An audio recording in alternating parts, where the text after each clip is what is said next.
এই মুহূর্তে আমরা যেটা খবর পাচ্ছি চন্দ্রকোনায় সেখানে সিপিএম পোলিং এজেন্ট ভাস্কর প্রামাণিক তার মেরে মাথা ফাটিয়ে দেওয়া হয়েছে এবং তাকে তাড়িয়ে দেওয়া হয়েছে বুথ থেকে। 104 নম্বর বুথের ঘটনা আপনারা দেখতে পাচ্ছেন সেই ছবি। তাকে হাসপাতালে ভর্তি করা হয়েছে। ভাস্কর প্রামাণিক তার মাথা ফাটিয়ে দেওয়া হয়েছে। অভিযোগ তৃণমূল কংগ্রেসের বিরুদ্ধে। আমাদের সঙ্গে টেলিফোন লাইনে রয়েছেন চম্পক দত্ত। চম্পক, হ্যাঁ দেখো, আমরা সকাল থেকে আজকে দেখছি যে চন্দ্রকোনা বিধানসভা এলাকার বিভিন্ন বুথে সেখানে যারা বিরোধী পোলিং এজেন্ট রয়েছে তাদেরকে মারধর করে বের করাতে হচ্ছে।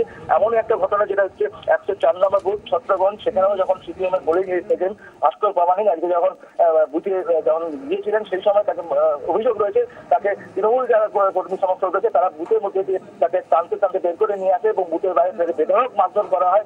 গুরুতর আহত অবস্থায় এই মুহূর্তে চন্দ্রকোনা গ্রামীণ হাসপাতালে ভর্তি রয়েছে। যেটা জানা যাচ্ছে, আমরা হসপিটাল জানতে পারছি যে তার অবস্থার অবনতি রয়েছে এবং তাকে সেই জন্য মেদিনীপুর মেডিকেল কলেজ হাসপাতালে তাকে স্থানান্তরিত করা হবে। পাশাপাশি এটুকু একটা অভিযোগ যেটা উঠছে, যেটা ওই পোলিং এজেন্ট জানিয়েছেন যে কেন্দ্রীয় বাহিনী ছিল এবং রাজ্য পুলিশও ঘটনাস্থলে ছিল বুথের ভিতরে, অথচ তাদের সামনেই তাকে মারধর করা হয় এবং তারা কিন্তু কোনোভাবেই তাকে উদ্ধার করেনি। পরে এলাকার বাসীরা তাকে উদ্ধার করে তাকে চন্দ্রকোনা গ্রামীণ হাসপাতালে পাঠায়।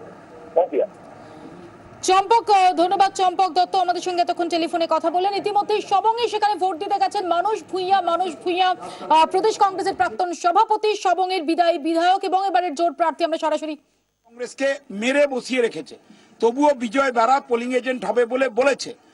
তার বাড়িতে গিয়ে বলছে এই বেরিয়া, তোকে খতম করে দেবো, পুঁতে দেবো বলেই ঘরে ঢুকে মারপিট। আমাদের হাসপাতালে গিয়ে দেখুন, সেখানে গিয়ে যেই মারতে গেছে তার এক ছেলে মিলিটারিতে কাজ করে, সে এসছে ছুটিতে, তখন দেখছে না তার মাকে মারছে, তার বাবাকে মারছে। মিলিটারি আটকাতে গেছে, এক মিলিটারিতে যে সার্ভিস করে। দু দলের সংঘর্ষ হয়েছে, ওদেরও দুজন, আমাদের তিনজন গুরুতর আহত, সবং হাসপাতালে ভর্তি। তারপর আমার যে এজেন্ট হবে বিজয় বেরা, তার কোমর ভেঙে দিয়েছে, তাকে এখনো অব্দি আনতে পারিনি হাসপাতালে, সে পোলিং এজেন্ট বসতে পারছে না। অল্টারনেটিভ গৌর প্রধান বলে একটি ছেলে, তাকে চেষ্টা করছি, তাকে রাস্তায় আটকাচ্ছে। সেক্টর অফিস পুলিশকে বলেছি যদি গৌর প্রধানকে তুলে নিয়ে গিয়ে পোলিং এজেন্ট বসাতে পারে। দুবরাজপুরে যেখানে ওই দুর্ঘটনা ঘটেছিল সেখানেও বুথে কাউকে বেরোতে দিচ্ছিল না। চেষ্টা করছি সকাল থেকে, এবং কি হবে জানি না, এখনো অব্দি ওইখানে বসানো যাচ্ছে না। কেন্দ্রীয় বাহিনীকে কিচ্ছু করছে না। যখন থানার ওসি বেরোচ্ছে তখন কেন্দ্রীয় বাহিনী বেরোচ্ছে। Election commission has totally failed, যাতে করে মানুষের প্রোটেকশন দেওয়া যায়। নিচু তলার কিছু পুলিশ অফিসার মানবিকতার খাতিরে তারা দেখছে, এসডিপিও সাহেব নিজে কোঅর্ডিনেট করছেন, ওসিকে খুঁজে পাওয়া যাচ্ছে না, অ্যাডিশনাল এসপি কে খুঁজে পাওয়া যাচ্ছে না। নিচু তলার এসআই এএসআই লেভেলের কিছু অফিসার আমাদের এই রক্তাক্ত পরিস্থিতি দেখে তারা দয়া করে মানবিকতার দিকে তাকিয়ে এগিয়ে এসে কিছুটা মানুষকে বাঁচানোর চেষ্টা করছেন। এক্ষুনি খবর পেলাম 13 নম্বরের জগন্নাথ চক, সেখানে রাস্তা আটকাচ্ছে। এক্ষুনি খবর পেলাম পিংলার নাড়াথা, পুরুষোত্তমপুর, সেখানে মোটরসাইকেল বাহিনী on the day of poll. Election commission কি অন্ধ? ঠুটা জগন্নাথ। এখানকার প্রশাসন কি ঠুটা Jagannath? Observer, police observer, central paramilitary force, মানুষ নিরাপত্তা নেই, মার খেয়ে মরছে। কি বলবো বলুন? একদিকে চক্রান্ত, আমাদেরকে মিথ্যে কেসে ফাঁসানো, আরেকদিকে ভোটারদের ভোট দিতে না যাওয়া। তবুও বলছি ম্যাক্সিমাম জায়গাতে আমরা ভোটারদের সংগঠিত করে নিয়ে যেতে সক্ষম হয়েছি এই সন্ত্রাসকে। কিন্তু এখনো 7-8 জায়গায় বুথগুলোতে ঢুকতে দিচ্ছে না, রাস্তা ব্যারিকেড করছে, মারধর করছে। সবেমাত্র সকাল এবং এখনো কয়েক ঘন্টা ভোটের বাকি রয়েছে। এই পরিস্থিতি চলতে থাকলে মানুষরা কোনখানে যাবে? গোটা সবংয়ের অবস্থা। সবংকে আটকানো কারো ক্ষমতা নেই। হ্যাঁ, সবংয়ের মানুষ রক্তাক্ত, সবংয়ের মানুষ মার খাচ্ছে, সবংয়ের মেয়েরা রক্তাক্ত।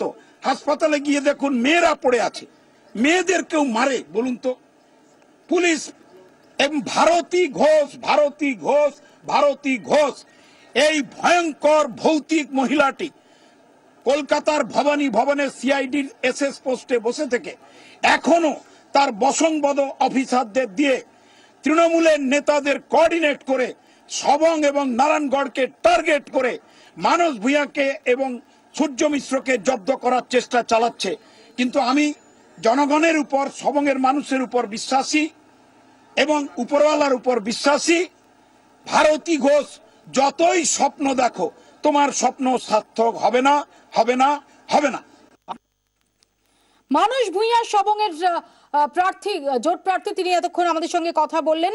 আমরা আপনাদের দেখাবো জামুরিয়ায় যে 2 ব্যাগ বোমা একটু আগে উদ্ধার করা হয়েছে, সেগুলোকে নিষ্ক্রিয় করা হচ্ছে। फिलहाल जामुरिया विधानसभा का जो तृणमूल कांग्रेस के प्रार्थी है भी शिवदासन, वो इस जहां बम मिला है वहां आ चुके हैं। जरा पूछ लेंगे सर, यहाँ बम पाया गया है, क्या बोलेंगे आप? बम दिखाया कौन? सीपीएम का आपको जनरल सेक्रेटरी, सीपीएम का इलेक्शन एजेंट। और बम मिला है आपको जिम का बगल में, साइड में मिला, माठ में।